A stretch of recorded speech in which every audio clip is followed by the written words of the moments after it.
Imagine gearing up for a festive New Year's Eve celebration only to find yourself plunged into darkness. That's the reality for nearly 90% of Puerto Rico as the island faced a massive power outage on December 31st, leaving families scrambling to adjust their plans. But why does this keep happening? And is there a solution in sight? Stick around as we uncover the details behind this major incident, the frustrations of the people, and the challenges of an aging power grid.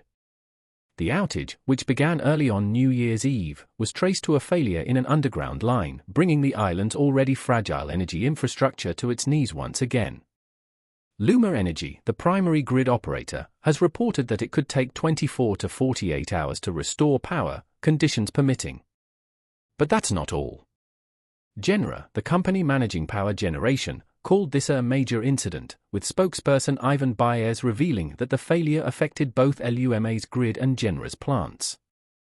For Puerto Ricans like attorney Ramon Luis Nieves, this wasn't just a technical failure, it was a deeply personal one.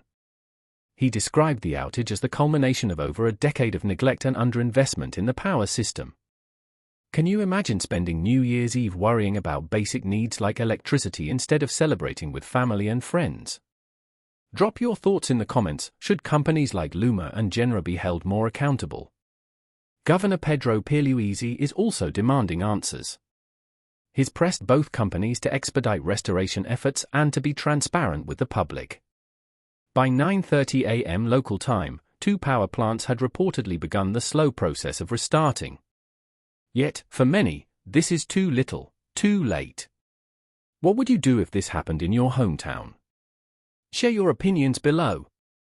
The frustration doesn't stop here. Puerto Ricans have been rallying for years against LUMA, accusing it of failing to deliver on promises to improve the grid since taking over in 2021.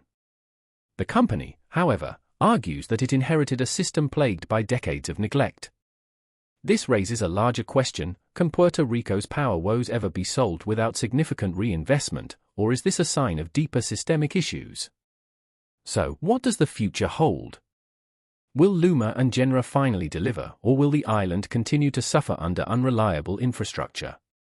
If you've ever experienced a power outage during a critical moment, you know how disruptive it can be.